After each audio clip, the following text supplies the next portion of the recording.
आज हम डिस्कस करेंगे इस वीडियो में NCERT science class 9 chapter 9 forces and laws of motion की एक्सरसाइज के अंदर टोटल 18 क्वेश्चन है। सारे के सारे टोटल 18 क्वेश्चन हम इस वीडियो में डिस्कस करने वाले हैं। क्वेश्चन नंबर 1 है, an object experiences a net zero external unbalanced force.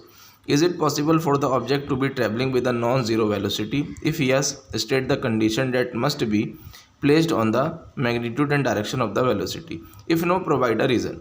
Question है, अगर किसी ऑब्जेक्ट के पास जीरो अनवैलेंस एक्सटर्नल फोर्स है तो क्या वो ऑब्जेक्ट नॉन जीरो वेलोसिटी से ट्रेवल कर सकता है? इफ़ यस, अगर कर सकता है तो हमें उसका स्टेटमेंट देना है क्यों कर सकता है। इफ़ नो, अगर नहीं कर सकता तो हमें तब भी रीज़न देना है। तो according to first Newton laws of motion क्या कहता है, अगर कोई ऑब्जेक्ट रेस्ट में है तो वो रेस्ट में रहना चाहता है, और कोई ऑब्जेक्ट अगर मोशन में है तो वो मोशन में रहना चाहता है। कब तक? जब तक उसके ऊपर कोई अनवैलेंस फोर्स अप्लाई ना करे। तो अगर कोई ऑब्जेक्ट पहले से मोशन में है, उसके पास कुछ नॉन ज़ीरो वेलोसिटी है, अगर हम उसके ऊपर अनबैलेंस फोर्स अप्लाई ना करें तो वो मोशन में ही रहना चाहेगा। ये कब तक मोशन में रहेगा? इसकी कंडीशन से पहला कि उसकी स्पीड में चेंज नहीं आना चाहिए, दूसरा उसकी डायरेक्शन चेंज नहीं होनी चाहिए, तीसरा उसके ऊपर फ्रिक्शनल फोर्स अप्लाई नहीं होनी चाहिए। फ्रिक्शनल फोर्स क्या होता है? अगर कोई ऑब्जेक्ट मूव कर रहा है तो उसके मोशन को अपोज करने के लिए, रोकने के लिए जो फोर्स उसकी अपोजिट डायरेक्शन में लगता है उसको हम बोलते हैं फ्रिक्शन फोर्स। तो अगर ऐसा रहेगा कि उसके ऊपर अगर नॉन ज़ीरो उसके पास वेलोसिटी वो मूव कर रहा है तो वो तब तक मूव करता रहेगा जब तक उसको हम कोई अनबैलेंस फोर्स अप्लाई उसके ऊपर ना करें। तो हो सकता है इसका आंसर 1 है हमारा yes. This is possible only when the object has been moving with a constant velocity in a particular direction, then there is no net unbalance force apply on the body. हाँ, ऐसा कर सकता है। अगर कोई object एक constant velocity से किसी पर्टिकुलर डायरेक्शन में मूव करता है तो वो कर सकता है। कब तक? जब तक उसके ऊपर कोई एक्सटर्नल अनबैलेंस फोर्स अप्लाई ना करें। क्वेश्चन नंबर 2 है, when a carpet is beaten with a stick dust come out of it, explain. अगर किसी कारपेट को स्टिक से बीट किया जाए तो उसके अंदर जो डस्ट होती है वो बाहर आ जाती है। ऐसा क्यों होता है ये हमें एक्सप्लेन करना है। वेरी सिंपल रीज़न है, inertia, due to inertia. Inertia क्या होता है कि कोई इनर्शिया हमारा फर्स्ट लॉ ऑफ मोशन है। अगर कोई ऑब्जेक्ट रेस्ट में रहना चाहता है तो वो रेस्ट में रहेगा, और कोई ऑब्जेक्ट अगर मोशन में रहना चाहता है तो वो मोशन में रहेगा। कब तक? कि जब तक उसके ऊपर एक्सटर्नल फोर्स अप्लाई ना करे। तो जो हमारा कारपेट है, कारपेट के अंदर डस्ट पार्टिकल रहते हैं। जब हम कारपेट को स्टिक से बीट करते हैं, उसको मारते हैं, तो कारपेट के अंदर मोशन आता है, लेकिन ड्यू टू इनर्शिया जो डस्ट पार्टिकल हैं वो स्टेट ऑफ रेस्ट में ही रहना पसंद करेंगे। तो इस वजह से जब हम कारपेट को स्टिक से बीट करते हैं तो कारपेट के अंदर तो मोशन आता है, लेकिन जो पार्टिकल्स हैं डस्ट के वो जो उनकी ओरिजिनल पोजीशन है वो उसी पोजीशन पे रहते हैं। तो कारपेट तो हमारी आगे पीछे होती है, लेकिन जो डस्ट पार्टिकल है वो जहाँ हैं वो वहीं रहते हैं। इसी वजह से जो डस्ट पार्टिकल हैं वो कारपेट से बाहर आ जाते हैं जब हम उनको स्टिक से बीट करते हैं। Answer number 2, inertia of an object tends to resist any change in its state of motion. When a carpet is beaten with a stick, then carpet comes to motion. But the dust particle try to resist their state of rest. According to Newton's first law of motion, the dust particle stay in a state of rest while the carpet moves. Hence the dust particles comes out of the carpet. वही same reason है कि जो carpet है जब हम उसको move कराएंगे, जब स्टिक से उसको बीट करेंगे तो उसके अंदर मोशन आएगा। तो जब मोशन आएगा तो जो पार्टिकल्स हैं डस्ट के वो अपनी स्टेट ऑफ रेस्ट उसी को बनाने की कोशिश करेंगे, उसी को बना के रखेंगे। तो जब कारपेट में मोशन आएगा लेकिन जो पार्टिकल्स हैं डस्ट के उनके अंदर मोशन नहीं आएगा, और यही वजह रहेगी कि जो पार्टिकल्स हैं डस्ट के वो कारपेट से बाहर आ जाएंगे। Question number 3, why is it advise to tie any luggage kept on the roof of a bus with अ रोप? क्यों एडवाइस किया जाता है कि जो लगेज होता है, सामान होता है, बस की छत पे जब कहीं जाते हैं हम लोग, ट्रैवल करते हैं, तो उसको रोप से, रस्सी से बांध के रखा जाए? Due to inertia. इनर्शिया क्या कहता है कि कोई ऑब्जेक्ट अगर रेस्ट में है तो वो रेस्ट में रहना चाहता है, और कोई ऑब्जेक्ट अगर मोशन में है तो वो मोशन में ही रहना चाहता है, और ये हमारा फर्स्ट लॉ ऑफ मोशन भी है। बस की छत पे हमने सामान रखा, सीधा और सिंपल लॉजिक है इसका। अगर बस की छत पे हमने कुछ लगेज रखा तो अगर बस को हम मोशन में लाएंगे तो बस मोशन में रहेगी, और जो ऊपर सामान है वो भी मोशन में रहेगा। लेकिन सडनली अगर हम बस के पे ब्रेक अप्लाई करते हैं तो बस ब्रेक अप्लाई करने के बाद उसके ऊपर फोर्स अप्लाई हुआ, ब्रेक अप्लाई मतलब फोर्स अप्लाई हुआ, ब्रेक लगने के बाद बस तो रुक गई, जो उसके ऊपर लगेज था, सामान था, वो तो मोशन में ही रहा। तो इस वजह से जब बस रुक जाएगी तो जो सामान है जिस साइड में बस जा रही है उसी साइड में वो सामान गिर जाएगा। तो यही रीज़न रहेगा इनर्शिया की वजह से कि जो सामान है वो मोशन में ही रहना चाहेगा, लेकिन बस किसमें स्टेट में रेस्ट में आ गई और इसी कारण से जो सामान है बस के ऊपर से वो गिर जाएगा। तो सीधा और सिंपल लॉजिक है। आंसर नंबर 3 है when the bus accelerate and moves forward acquires a state of motion, however the luggage kept on the roof owing to its inertia that tends remain its state of rest. Hence, with the forward movement of the bus, the luggage tends to remain at its original position and ultimately falls from the roof of the bus. To avoid this, it is advised to the tie any luggage kept on the roof of a bus with a rope. तो वही reason है, जब बस के पास acceleration आएगा तो वो आगे मूव करेगी फॉरवर्ड डायरेक्शन में, तो उसके साथ साथ फॉरवर्ड डायरेक्शन में जो उसके ऊपर लगेज है वो भी मूव करेगा। जब बस को स्टॉप कर देंगे तो जो ऊपर सामान रखा जो लगेज है वो तो मोशन में रहेगा, लेकिन बस रेस्ट में आ जाएगी और इसी वजह से जो सामान है वो नीचे गिर जाएगा। तो इसीलिए एडवाइस किया जाता है कि जो लगेज है बस की रूफ पे छत पे रखा हुआ उसको रस्सी से रोप से बांध ले। Question number 4, a batsman hits a cricket ball which then rolls on a level ground. After covering a short distance the ball comes to rest, the ball slow to a stop because A part है the batsman did not hit the ball hard enough, B velocity is proportional to the force exerted on the ball, C there is a force on the ball opposing the motion, डी there is no unbalance force on the ball so the ball would want to come to rest. Question number 4 है एक batsman ने ball को hit किया, hit करने के बाद वो थोड़ी दूर तक ग्राउंड पर रोल हुई, फिर थोड़ा डिस्टेंस कवर करने के बाद बॉल रुक गई। ऐसा क्यों हुआ ये हमें बताना है। तो फर्स्ट पार्ट है इसका कि जो बैट्समैन है उसने ज़्यादा तेज़ी से उसको हिट नहीं किया, ये रीज़न है। दूसरा बी है इसका जो velocity proportional to the force exerted on the ball, तो जितना फोर्स बॉल पे लगा उसके एक्सर्टेड मतलब उसके अपोजिट डायरेक्शन में उतनी वेलोसिटी लगी, ये हमें बताना है। C there is a force on the ball opposing the motion, एक फोर्स है जो बॉल के मोशन को अपोज कर रहा है, ये रीज़न है उसका। डी there is no unbalance force on the ball, तो बॉल के पास कोई अनबैलेंस फोर्स नहीं था और इस वजह से बॉल थोड़ी दूर जाने के बाद रुक गई। अगर कोई ऑब्जेक्ट मोशन में है, आपने देखा होगा आपने कोई चीज़ रोल करी तो थोड़ी दूर जाने के बाद वो रुक जाती है। ऐसा क्यों होता है? क्योंकि जिस डायरेक्शन में कोई ऑब्जेक्ट मोशन करता है तो उसकी अपोजिट डायरेक्शन में एक फ्रिक्शनल फोर्स लगता है। फ्रिक्शनल फोर्स क्या होता है कि वो अपोज करता है उसके मोशन को। तो जब तक फ्रिक्शनल फोर्स अनबैलेंस फोर्स के इक्वल जब हो जाता है तब उस पोजीशन में जो पार्टिकल है वो रेस्ट में आ जाता है, जो ऑब्जेक्ट है वो रेस्ट में आ जाता है। तो जब क्रिकेटर ने बॉल को हिट किया तो जिस डायरेक्शन में बॉल जा रही है उसके अपोजिट डायरेक्शन में एक फ्रिक्शनल फोर्स लग रहा है और फ्रिक्शनल फोर्स लगते लगते जो बॉल है वो थोड़ी दूर के बाद जाने के बाद रेस्ट में आ गई। तो यही रीज़न है उसका फ्रिक्शनल फोर्स। आंसर नंबर 4 है ए batsman hits a cricket ball which then rolls on a level ground. After covering a short distance, then the balls come to rest because there is frictional force on the ball opposing its motion. तो वही C option है इसका कि एक frictional force होगा जो उसके motion को अपोज करेगा और इस वजह से बॉल थोड़ी डिस्टेंस पे जाने के बाद रेस्ट में आ जाएगी। क्वेश्चन नंबर 5 है a truck start from rest and rolls down a hill with a constant acceleration. If it travels a distance of 400 meter in 20 seconds. Find its acceleration. Find the force acting on it if its mass is 7 tons. Hint दे रखी 1 ton equal to कितना 1000 kilogram. एक truck है वो rest से उसको role किया गया हिल पे, पहाड़ में नीचे की साइड में, तो उसके पास एक्सेलरेशन आया और वो 400 मीटर उसने 20 सेकंड में डिस्टेंस ट्रेवल किया। तो फर्स्ट कंडीशन में पूछ रहा है हमें उसका एक्सेलरेशन बताना और दूसरी कंडीशन में हमसे फोर्स पूछ रहा है, फोर्स बताना है। और हमें मास दे रखा कितना 7 टन, हमें डिस्टेंस दे रखा 400 मीटर और हमें टाइम दे रखा है कितना 20 सेकंड और बोला कि 1 टन इक्वल टू कितना 1000 किलोग्राम। तो हमें एक्सेलरेशन और फोर्स को बताना है। करते हैं क्वेश्चन में जो हमें सबसे पहले गिवन दे रखा होगा वो गिवन को लिखना है, फिर हमसे जो पूछा उसको लिखेंगे, फिर सारी चीज़ें जब गिवन हमें दिख जाएंगी उसी से हमें पता लग जाएगा कि हमें कौन सी आइडेंटिटी का यूज़ करके हमें हमारे क्वेश्चन को बनाना है। तो हमें डिस्टेंस दे रखा है, डिस्टेंस को दिखाते हैं एस से। तो एस कितना है 400 मीटर और टाइम दे रखा है, टाइम कितना है 20 सेकेंड। मास दे रखा, मास इक्वल टू कितना 7 टन और हिंट दे रखी 1 टन इक्वल टू 1000 किलोग्राम। तो जब भी टन में, ग्राम में, अगर किलोग्राम में हमें मास दे रखा है तो हमें हमारा मास किलोग्राम के अंदर लेके आना है। तो टन को चेंज करेंगे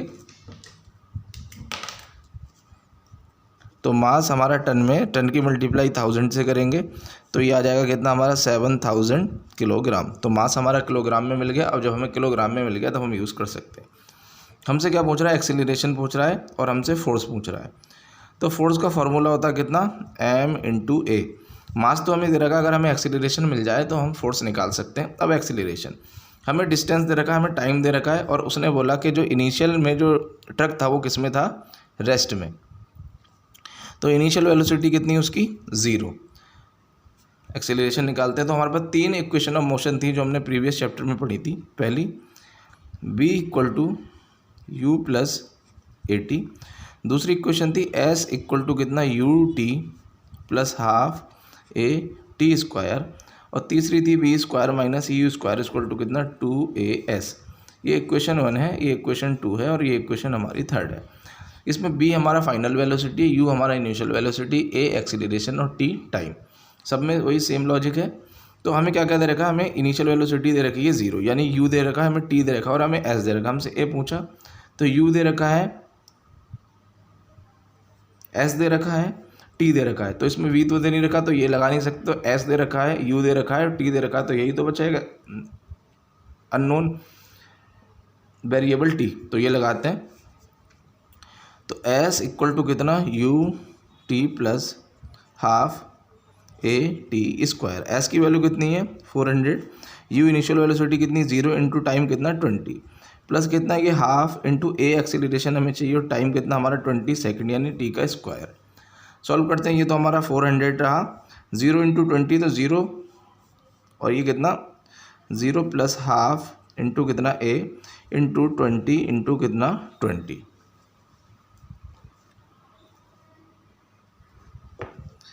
तो ये चला हमारा कितना? 400। 0 में से कुछ भी प्लस माइनस करें तो वो नंबर ही रहता। तो ये कितना हमारा? ½ इंटू कितना? a इंटू इन दोनों की मल्टीप्लाई करेंगे तो 400। इस 400 से ये 400 कैंसिल हो गया, यहाँ बचा 1 = कितना? 1/2 इंटू कितना? a। ये यहाँ जाएगा तो 2 = कितना? a। तो एक्सीलरेशन कितना मिला? 2 मीटर/सेकंड²। ये यूनिट होती है एक्सीलरेशन की। अब हमें निकालना है फोर्स। फोर्स का फॉर्मूला होता है फोर्स = कितना? मास इंटू एक्सीलरेशन। तो एक्सीलरेशन कितना आया हमारा? 2 मीटर/सेकंड², और मास हमें दे रखा था कितना? 7 टन, और टन को हमने किलोग्राम में चेंज कर लिया था। तो कितना? जब भी हम फोर्स निकालेंगे तो उसको किलोग्राम में चेंज करेंगे। तो 7000 किलोग्राम इंटू कितना? 2, दोनों की मल्टीप्लाई करेंगे तो ये कितना हमारा? 14000 न्यूटन। जो ऐसा ही यूनिट होती है फोर्स की, वो कितनी होती है? न्यूटन। न्यूटन में मेज़र किया जाता है। तो फोर्स आया हमारा कितना? 14000 न्यूटन, और एक्सीलरेशन आया 2 मीटर/सेकंड²। क्वेश्चन नंबर 6 है, a stone of 1 kilogram is thrown with the velocity of 20 metre per second across the frozen surface of a lake and comes to rest after travelling a distance of 50 metre. What is the force of friction between the stone and the ice. Question है, 1 kilogram का पत्थर है, उसको 20 metre per second की velocity से एक frozen लेके जमी हुई लेक है बर्फ़ से, उसके ऊपर उसको रोल किया गया।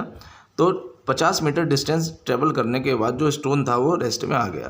तो कितना फ्रिक्शन फोर्स स्टोन और आइस के जो सरफेस है, आइस है, उसके बीच में लगाई है, हमें बताना। तो फ्रिक्शन फोर्स क्या होता है कि जिस ऑब्जेक्ट में कोई ऑब्जेक्ट जिस डायरेक्शन में मोशन करता है उसके अपोजिट डायरेक्शन में जो फोर्स लगता है उसके मोशन को अपोज करने के लिए उसे हम बोलते हैं फ्रिक्शन फोर्स। तो हमसे फ्रिक्शन फोर्स पूछ रहा है, यानी एफ हमसे पूछ रहा है। क्वेश्चन में जो जो गिवन है वो हम निकाल लेते हैं। तो एक स्टोन है जिसका मास कितना? 1 किलोग्राम, तो हमें एम दे रखा है।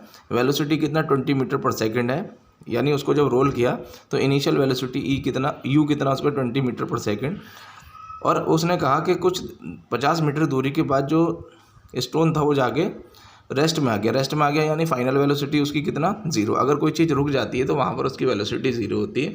तो इनिशियल वेलोसिटी उसकी 20 मीटर/सेकंड थी, और फाइनल वेलोसिटी रेस्ट में आके 0 हो गई, और डिस्टेंस कितना? 50 मीटर। तो हमसे फोर्स पूछ रहा है, फोर्स हम निकालते हैं। मास दे रखा कितना? 1 किलोग्राम। 1 किलोग्राम मास दे रखा है, इनिशियल वेलोसिटी यू दे रखा हमें कितना 20 मीटर पर सेकेंड, और डिस्टेंस दे रखा कितना 50 मीटर, और फाइनल वेलोसिटी कुछ दूर पे जाके वो रुक गया, 50 मीटर जाने के बाद वो रुक गया, तो v इक्वल टू कितना हमारा 0। अब हमसे फोर्स पूछ रहा है, तो फोर्स का फॉर्मूला होता है m इंटू ए। मास तो हमें दे रखा 1 किलोग्राम, अगर हमें एक्सीलरेशन मिल जाए तो मास की मल्टीप्लाई एक्सीलरेशन से करेंगे और फोर्स मिल जाएगा, तो एक्सीलरेशन निकालते हैं। तो हमें u दे रखा है, s दे रखा है और b दे रखा है, हमसे सिर्फ क्या पूछा a, तो निकाल लेते हैं। तो इक्वेशन होती है हमारी एक b square minus u square equal to कितना 2as। आप लोग को देखना है क्या चीज़ गिवन है, उसके अकॉर्डिंग कौन सी इक्वेशन का यूज़ करें कि हमारा जो अननोन वेरिएबल है वो हमें मिल जाए। तो अननोन वेरिएबल कौन है हमारा a, v भी है, u भी है और s भी है। तो यहाँ a की तो वेरिएबल है a, उसको निकाल लेते हैं। टाइम नहीं है तो टाइम वाली इक्वेशन नहीं लगेगी। तो v कितना है हमारा 0 का स्क्वायर माइनस u कितना है हमारा 20 का स्क्वायर इक्वल टू 2 इंटू ए हमें चाहिए, और s कितना है हमारा 50 मीटर। तो ये 0 का स्क्वायर 0 माइनस ये कितना 20 इंटू कितना 20 इक्वल टू कितना 2 इंटू ए इंटू कितना 50। तो ये बना कितना माइनस का 400 इक्वल टू कितना 2 इंटू 50, तो कितना 100 इंटू कितना ए। 100 से ये 100 कैंसिल हो गया, तो कितना बचा माइनस का 4 इक्वल टू ए। तो एक्सेलरेशन कितना मिला हमें माइनस का 4 मीटर पर सेकेंड स्क्वायर, यानी एक्सेलरेशन हमारा माइनस में निकला। अब फोर्स हम निकालते हैं, मास कितना हमारा 1 किलोग्राम, एक्सेलरेशन कितना आया माइनस का 4, दोनों की मल्टीप्लाई करेंगे तो माइनस का 4 न्यूटन, यानी माइनस 4 न्यूटन फ्रिक्शनल फोर्स लगा उस ऑब्जेक्ट को रेस्ट में लाने के लिए। 800 kilogram engine pools a train of 5 wagons each of 2000 kilogram along a horizontal track. If the engine exerts a force of 40,000 Newton and the track offers a friction force 5,000 Newton, then calculate the net accelerating force, the acceleration of the train. 3 part है इसमें, एक part यहाँ missing है और एक part पूछ रहा है कि वैगन 2 पर कितना फोर्स लगाएगा, ये हमें बताना है। तो क्वेश्चन को समझ लेते हैं। एक ट्रेन का इंजन है जो उसका मास है वो 8,000 किलोग्राम है, उसके पीछे 5 वैगन्स 5 डब्बे हैं कनेक्टेड है उस इंजन से, और हर एक वैगन का हर एक डब्बे का जो मास है वो कितना 2,000 किलोग्राम है।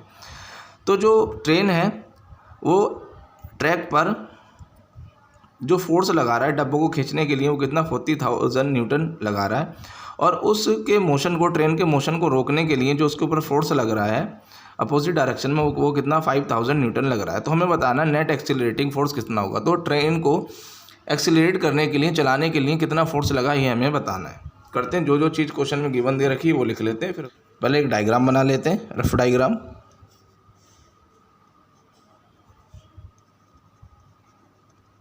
ये एक इंजन है, इस इंजन के पीछे 5 वैगन 5 डिब्बे कनेक्टेड हैं।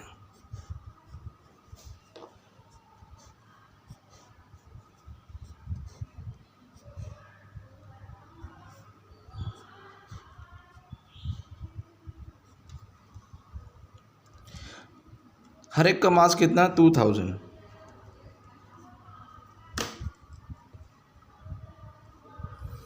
इसका कितना है 8,000 किलोग्राम, इसका 2,000 किलोग्राम, इसका भी 2,000 किलोग्राम, इसका भी 2,000 किलोग्राम, और इसका भी 2,000 किलोग्राम, और इसका भी कितना 2,000 kilogram.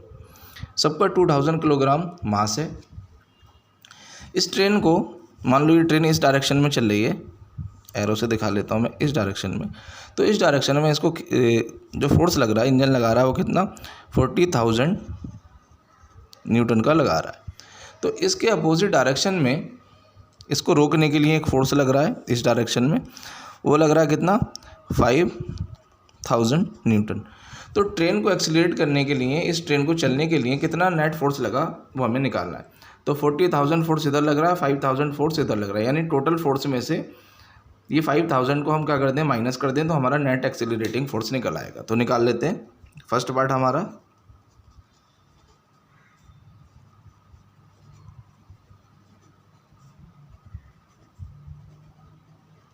Net accelerating force of engine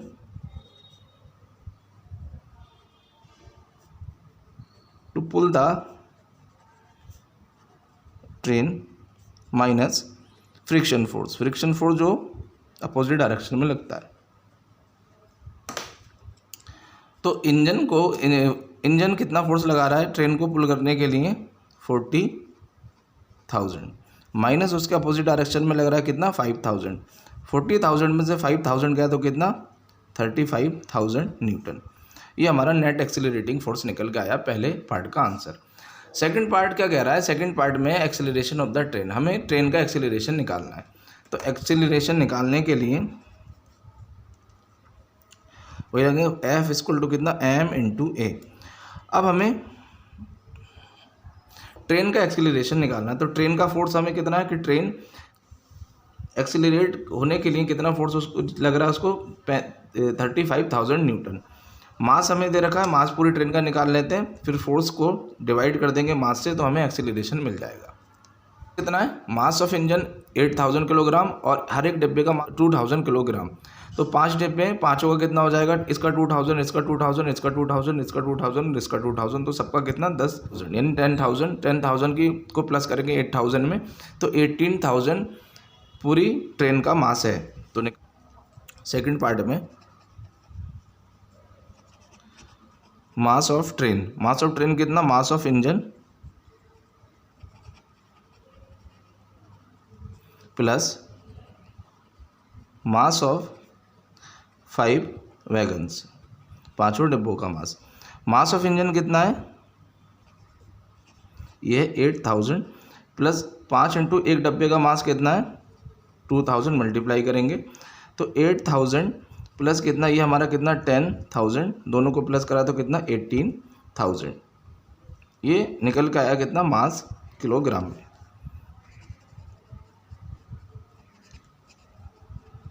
train का अब फोर्स कितना है, फोर्स ऑफ ट्रेन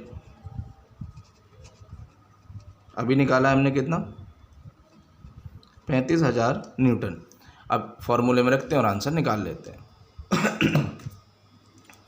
तो F कितना, F equal to mass into acceleration, F कितना है हमारा 35,000 इक्वल टू मास कितना है हमारे पास 18,000 इंटू एक्सीलरेशन हमें चाहिए।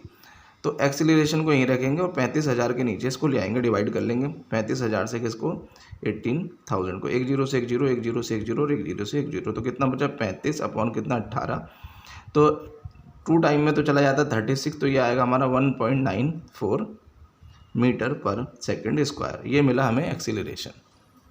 सी पार्ट करते हैं इसका।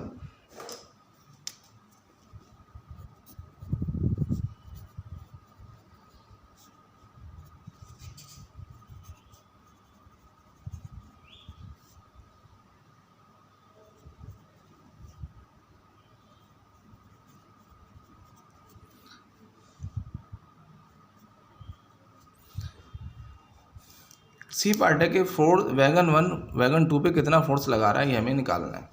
ये वैगन 1 है, ये वैगन 2 है, ये वैगन 1 वैगन 2 पे कितना फोर्स लगा रहा है ये हमें बताना है। तो इंजन तो वैगन 2 के आगे है, यानी यहाँ से फोर्स लगेगा वैगन 1 से, तो वैगन 1 जब वैगन 2 पे फोर्स लगाएगा तो वैगन 2 से वैगन 3 कनेक्टेड है, वैगन 3 से वैगन 4 कनेक्टेड है और वैगन 4 से वैगन 5 कनेक्टेड है। यानी अगर ये 2 पे लगाएगा तो ये तीनों भी इसके साथ आगे की साइड में आएंगे, यानी फोर्स इन चारों पर लगेगा। तो इन चारों का फोर्स लगाना है कि वैगन 1 पीछे वाले चारों वैगन पे कितना फोर्स लगा रहा है ये निकालना है, क्योंकि 2 पे लगाएगा, जितना फोर्स 2 पे लगेगा तो 2 इनको खींचेगा, तो चारों का ही फोर्स हमें निकालना पड़ेगा। तो फोर्स निकालने के लिए वही फॉर्मूला मास इंटू एक्सीलरेशन, चारों वैगन का क्या निकाल लेंगे हम मास निकाल लेंगे, एक्सीलरेशन ऑलरेडी हम निकाल चुके हैं, मल्टीप्लाई करेंगे मास की एक्सीलरेशन से तो हमें फोर्स मिल जाएगा। मास ऑफ 4 वैगन, चारों वैगन पे लगा रहा है एक वैगन, तो एक का मास कितना 2,000 इंटू 4 से मल्टीप्लाई करेंगे तो कितना 8,000 किलोग्राम। एक्सीलरेशन कितना निकाला 1.94 मीटर पर सेकंड स्क्वायर। तो मल्टीप्लाई कर लेते हैं, फोर्स इक्वल टू कितना मास इंटू एक्सीलरेशन, फोर्स हमें निकालना है वैगन 1 वैगन 2 पे कितना लगा रहा है, वैगन 2 उन तीनों वैगन से कनेक्टेड है, यानी चारों वैगन पे वो फोर्स कितना लगा रहा है ये हमें बताना है। तो मास कितना है इसका 8,000 इंटू एक्सीलरेशन 1.94 मल्टीप्लाई करेंगे इनकी तो ये आएगा हमारा कितना 15552 न्यूटन फोर्स। तो ये वैगन 1 वैगन 2 पे इतना फोर्स लगाएगा उसको पुल करने के लिए। क्वेश्चन नंबर 8 है, an automobiles vehicle has a mass of 1500 kilogram, what must be the force between the vehicle and the road if the vehicle is to be stopped with a negative acceleration of 1.7 metre per second square. Question, एक automobile एक vehicle है, उसका जो मास है जो 1500 kilogram है, तो उसको कितना एक्सेलरेशन, उसका जो एक्सेलरेशन दे रखा है वो माइनस का negative 1.7 metre per second square दे रखा है। तो कितनी दूरी के बाद जाके वो रोड और व्हीकल के बीच में कितना फोर्स लग रहा है कि वो स्टॉप हो जाएगा। तो फोर्स निकालना है, मास दे रखा है और एक्सेलरेशन हमें नेगेटिव यानी माइनस में दे रखा है, तो माइनस में ले लेंगे, दोनों की मल्टीप्लाई कर लेंगे, आंसर आ जाएगा।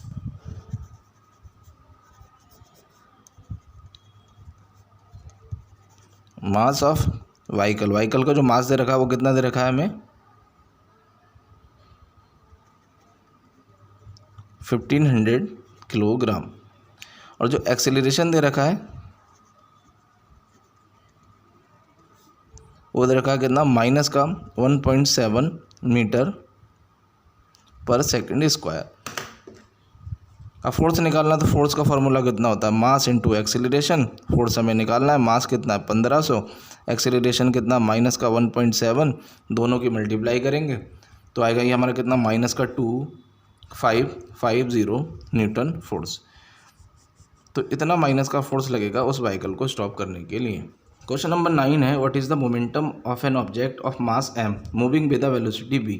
अगर कोई ऑब्जेक्ट है उसके पास मास m है और वो b वेलोसिटी से मूव कर रहा है तो उसका मोमेंटम क्या होगा। तो हमने स्टार्टिंग में जब इस चैप्टर की थ्योरी को डिस्कस किया था, हमने पढ़ा था कि मोमेंटम क्या होता है mass into product of velocity, यानी मास की मल्टीप्लाई अगर वेलोसिटी से कर दें तो वो हमारा बन जाता है मोमेंटम। तो m इंटू वी देखना है हमें इन चारों में कौन सा ऑप्शन है। तो m b होल का स्क्वायर नहीं है, m b स्क्वायर नहीं है, हाँ नहीं है, और ये कितना d half m b square भी नहीं है, d कितना m b, यानी mass into velocity equal to कितना momentum. Option D is correct answer. Question number 10, using a horizontal force of 200 newton we intend to move a wooden cabinet across a floor at a constant velocity, what is the frictional force that will be exerted on the cabinet. एक wooden cabinet है, उसको floor पे किसी constant velocity से खींच रहे हैं, पुल कर रहे हैं, तो उसको खींचने के लिए जो फोर्स 200 न्यूटन लग रहा है, तो उस पर कितना फ्रिक्शनल फोर्स लगेगा उसको रोकने के लिए कैबिनेट को ही हमें बताना है। तो किसी भी चीज़ को रेस्ट में लाने के लिए जितना फोर्स किसी ऑब्जेक्ट पर लगता है, अगर उतना ही फोर्स उसके अपोजिट डायरेक्शन में लगा दें तो इक्वल एंड अपोजिट फोर्स लगेंगे। मैग्नीट्यूड दोनों का सेम रहेगा लेकिन साइन दोनों के चेंज हो जाएंगे, एक प्लस का एक माइनस का, तो आंसर कितना 0। और जब फोर्स 0 आ जाता है तो कोई भी ऑब्जेक्ट इसमें रेस्ट में आ जाता है। तो हमें इसको फ्रिक्शनल फोर्स कितना 200 न्यूटन का ही फ्रिक्शनल फोर्स लगाना पड़ेगा उस वुडन कैबिनेट को रेस्ट में लाने के लिए। 9 और 10 हमारा इजीली क्वेश्चन आप बना सकते हो, बस लिख सकते हो कि 200 newton frictional force will be exerted on the cabinet. 200 newton का फ्रिक्शनल फोर्स लगेगा इस वुडन कैबिनेट। क्वेश्चन नंबर 11 है, two objects each of mass 1.5 kilogram are moving in the same straight line but in opposite direction. The velocity of each object is 2.5 metre per second before the collision during which they stick together, what will be the velocity of the combined object after collision। समझते हैं question को। वो कह रहा है two object each of mass, दो object है, हर एक का जो मास है 1.5 किलो, डायरेक्शन दोनों की अपोजिट है, और जो वेलोसिटी है हर एक ऑब्जेक्ट की दोनों की सेम है 2.5 metre per second before the collision से टकराए तो आफ्टर कॉलिजन के बाद उन दोनों की कंबाइंड वेलोसिटी क्या होगी ये हमें बताना है। ये ले लेते हैं, एक ऑब्जेक्ट ये है, दूसरा ऑब्जेक्ट ये है, इसका जो मास है वो कितना 1.5 किलोग्राम है और इसका भी मास कितना 1.5 किलोग्राम है। ये इस डायरेक्शन में जा रहा है और ये इस डायरेक्शन में जा रहा है, दोनों की वेलोसिटी क्या कितनी है, सेम है 2.5 मीटर पर सेकेंड। इस डायरेक्शन में इसकी वेलोसिटी और इसकी वेलोसिटी इस डायरेक्शन में कितना 2.5 मीटर पर सेकेंड, यानी अगर एक प्लस में लेंगे तो एक वेलोसिटी को हमें माइनस में लेना पड़ेगा। थोड़ी देर के बाद इनके अंदर कॉलिजन आया, ये आपस में टकरा गए, तो टकराने के बाद जो कंबाइंड वेलोसिटी निकलेगी वो हमें बताना है क्या होगा। मास 1 मास 2 दे रखा है, v1 v2 दे रखा है, तो हमारा law of conservation of momentum है। तो law of conservation of momentum क्या कहता है कि कॉलिजन से पहले और कॉलिजन के बाद जो मोमेंटम है वो क्या है, कंजर्व है, यानी सेम है, इक्वल है। तो हम लिखेंगे कितना m1 v1 प्लस कितना m2 v2 इक्वल टू कितना m1 प्लस m2 और कंबाइन वेलोसिटी पूछ रहा है तो हमने ले ली v। v is a combine velocity of both the object. तो मास 1 कितना दे रखा है लिख लेते हैं। m1 दे रखा है हमें कितना 1.5 किलोग्राम, m2 भी दे रखा है हमें कितना 1.5 किलोग्राम, v1 दे रखा है कितना 2.5 मीटर पर सेकंड और v2 कितना दे रखा है माइनस का 2.5 मीटर पर। हमें कंबाइन वेलोसिटी v निकालनी है, इस पर क्वेश्चन मार्क लगाया, बस रखते हैं वैल्यू। m1 कितना है 1.5 इंटू v1 कितना है 2.5 प्लस m2 कितना है 1.5 और v2 कितना माइनस का 2.5 इक्वल टू कितना m1 प्लस m2 1.5 प्लस कितना 1.5 इंटू कितना b। इसको करते हैं मरेंगे तो 3.75 प्लस का और ये भी कितना, इसके भी करेंगे तो ये माइनस का कितना 3.75 इक्वल टू 1.5 3 और b। एक प्लस का एक माइनस का नंबर सेम है तो ये कितना 0 और ये कितना 3v।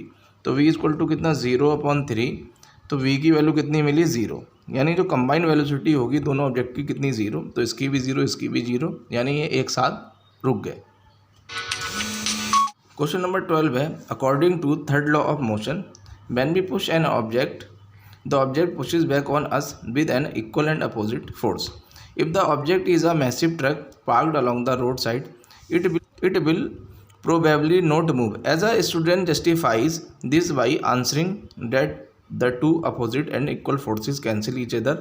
Comment on this logic and explain why the truck does not move. Question है कि according to third law of motion क्या कहता है कि अगर किसी ऑब्जेक्ट को हम पुश करें तो वापस से वो हमें उतना ही पुश पीछे की साइड में करेगा।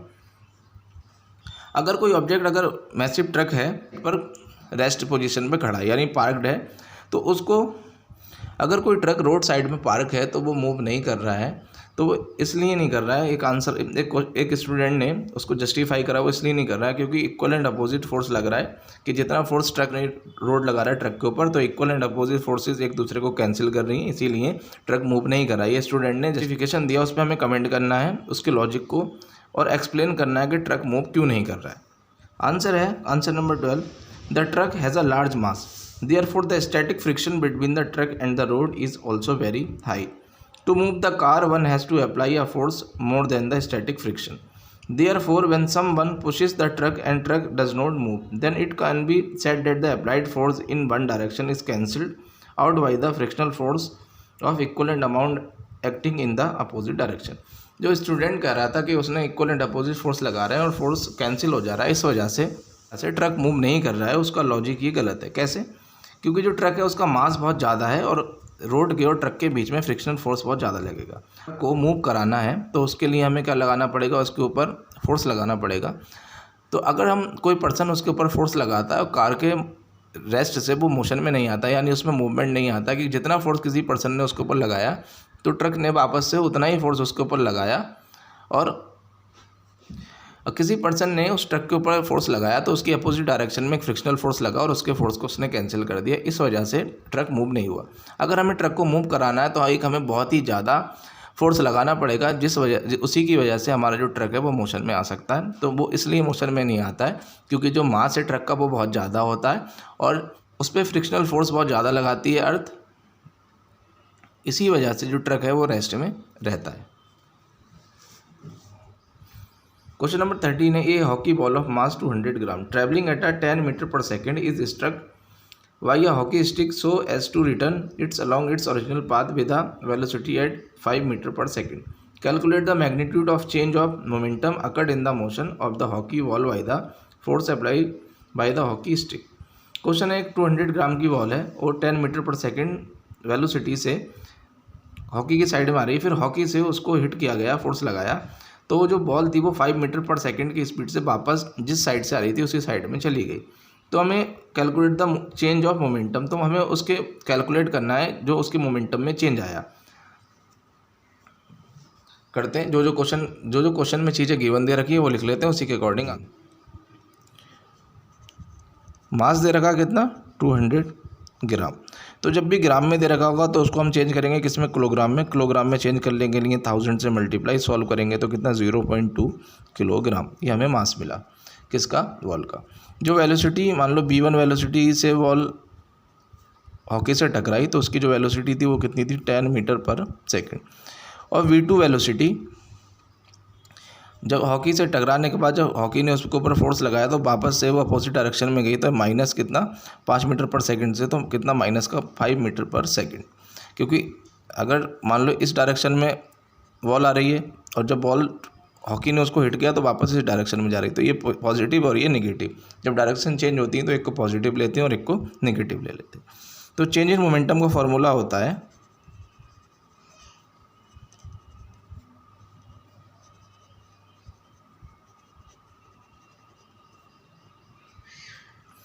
Final minus initial moment. तो कितना mv1 माइनस कितना mv2।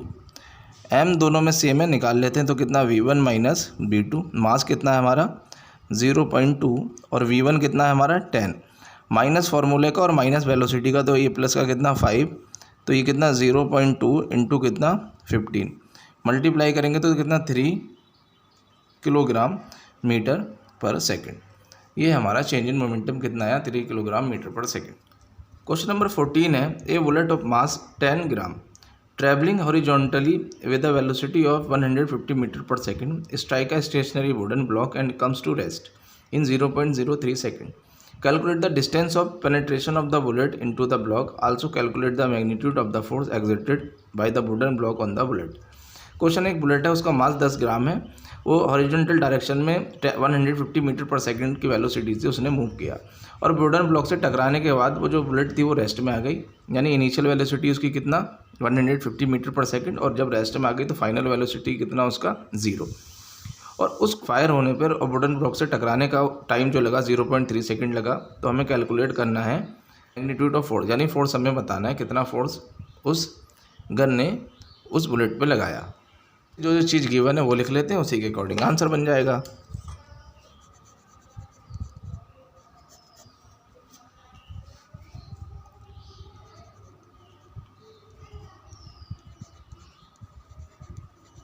मास ऑफ बुलेट कितना दे रखा है 10 ग्राम। जब भी ग्राम में दे रखा होगा तो किलोग्राम में चेंज करेंगे, तो 10 को डिवाइड करेंगे 1000 से तो ये आएगा हमारा कितना 0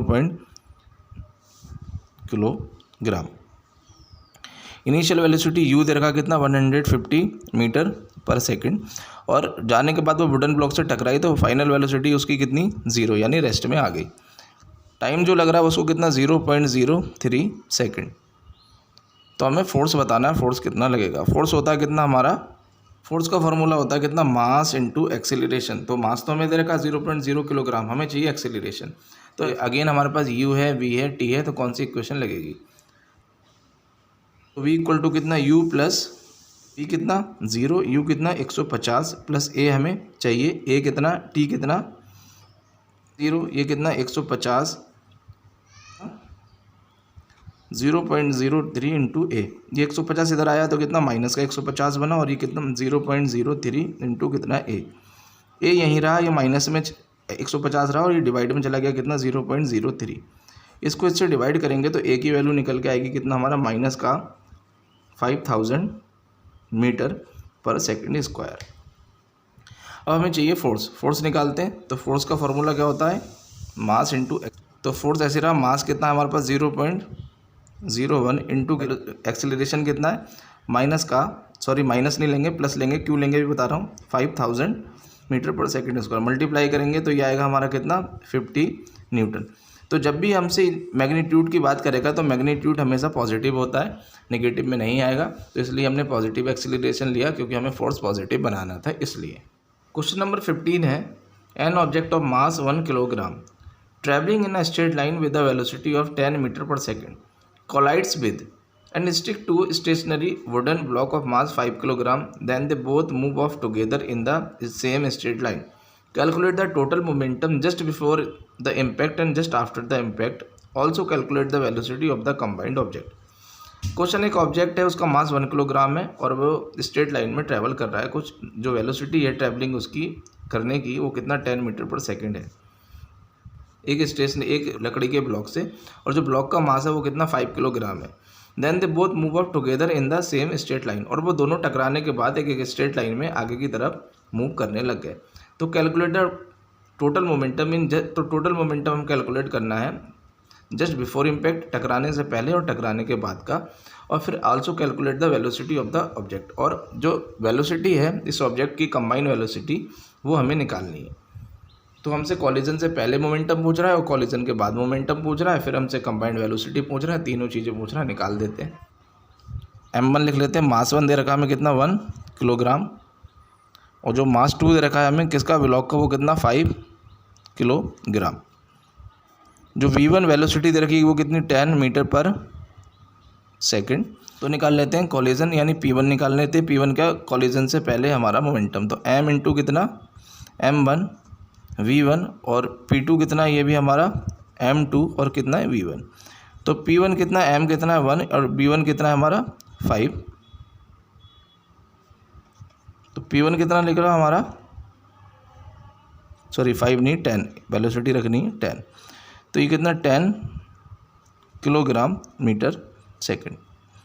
तो मोमेंटम क्या रहेगा सेम, तो p1 अगर हमारा 10 किलोग्राम मीटर पर सेकंड है तो p2 भी हमारा कितना 10 किलोग्राम मीटर पर सेकंड होगा। तो ये मोमेंटम क्या है हमारा सेम रहेगा, क्योंकि टकराने के बाद दोनों एक स्ट्रेट लाइन में मूव करने लग गए एक ही डायरेक्शन में, तो मोमेंटम दोनों का क्या रहा सेम। अब निकालते हैं कंबाइंड वेलोसिटी। कंबाइंड वेलोसिटी निकालने के लिए वही इम्पैक्ट यानी कॉलिजन से पहले और कॉलिजन के बाद जो मोमेंटम रहता है वो सेम रहता है, इक्वल रहता है, ये निकाल लेते हैं। तो m1 v1 प्लस कितना m2 v2 इक्वल टू कितना m1 प्लस m2 इनटू कितना, जब भी कंबाइंड वेलोसिटी की बात करेगा तो ये फार्मूले का यूज़ करेंगे। m1 कितना दे रखा है 1, v1 कितना दे रखा है 5, प्लस m2 कितना दे रखा है 5, और v2 यानी वेलोसिटी दूसरे की कॉलिजन के बाद रुक गया तो कितना 0। m1 ये कितना हमारा 1 और ये कितना प्लस 5 इंटू कितना b, तो ये कितना 5 प्लस ये कितना 0 इक्वल टू ये कितना 6 इंटू कितना b, 10 है ये 0, तो ये कितना आएगा हमारा 10। तो ये कितना 10 इक्वल टू कितना 6b, v इक्वल टू कितना 10/6, इसको डिवाइड करेंगे तो ये आएगा हमारा कितना 5/3 metre per second. Question number 16 है, an object of mass 100 kilogram is accelerated uniformly from a velocity of 5 metre per second to 8 metre per second in 6 second. Calculate the initial and final momentum of the object, also find the magnitude of the force exerted on the object. वो कह रहा है एक object है, उसका मास 100 kilogram है और वो एक एक्सीलरेट कर रहा है। उसके बाद जो वेलोसिटी है एक्सीलरेशन की, पहले वेलोसिटी 5 मीटर पर सेकंड थी, फिर जब उसके पास एक्सीलरेशन इंक्रीज़ हुआ तो वेलोसिटी उसकी 8 मीटर पर सेकंड हो गई 6 सेकंड में। तो हमें उसका इनिशियल मोमेंटम और फाइनल मोमेंटम बताना, फिर बाद में हमें फोर्स बताना। मास दे रखा है हमें कितना 100 किलोग्राम, v1 वेलोसिटी हमें कितनी दे रखी है 5 मीटर पर सेकंड, और v2 वेलोसिटी कितनी दे रखी है 10 मीटर पर सेकंड, और जो टाइम लगा वो उनको कितना लगा 6 सेकंड। इनिशियल मोमेंटम को दिखाते हैं, p1 से दिखा देते हैं।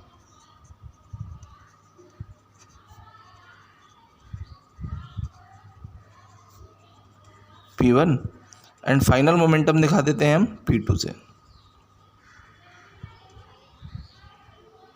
p2 तो p1 निकालने के लिए कितना m1 m v1 और p2 निकालने के लिए कितना m v2। तो p1 कितना हमारा, p1 m कितना है हमारा 100 और v1 कितना है हमारा 5। तो p1 इंटू 100 इंटू 5 तो कितना ये 500 kilogram metre per second. p2 निकालेंगे तो p2 इक्वल टू कितना, मास कितना दे रखा है 100 किलोग्राम और v2 कितना दे रखा है 10। तो p2 इक्वल टू कितना 1000, कितना चेंज इन मोमेंटम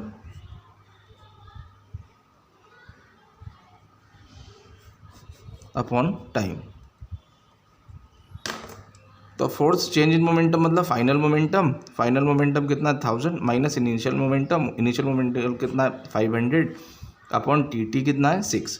तो F इक्वल टू निकाल लेते हैं, 1000 में से 500 गया तो कितना बचा 500 न्यूटन, सॉरी 500 सिर्फ, और कितना 6, इसको इससे डिवाइड करेंगे।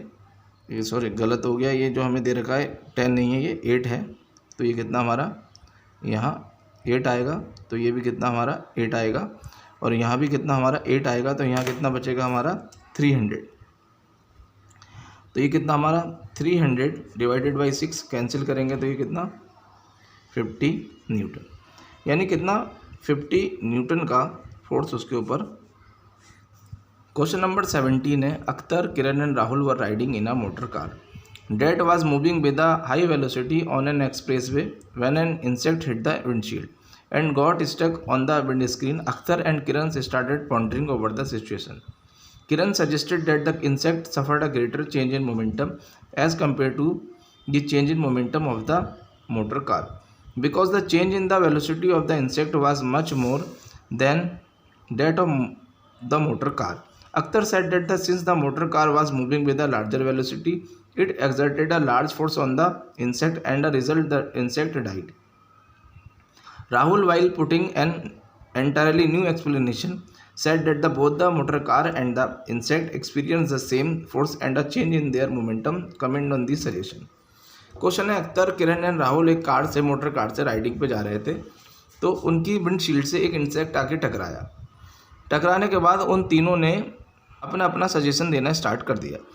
तो किरण ने सजेशन दिया, उसने कहा कि जो इंसेक्ट है जब वो कार से टकराया तो जो उसका मोमेंटम था वो क्या हो गया, चेंज हो गया, क्योंकि जो कार का वेलोसिटी थी वो बहुत ज़्यादा थी, इस वजह से। अख्तर ने कहा मोटर कार एक बहुत ज़्यादा वेलोसिटी से चल रही थी और जो फोर्स लगा इंसेक्ट के ऊपर वो बहुत ज़्यादा लगा, इस वजह से जो कार इंसेक्ट था वो डाइड, मतलब मर गया।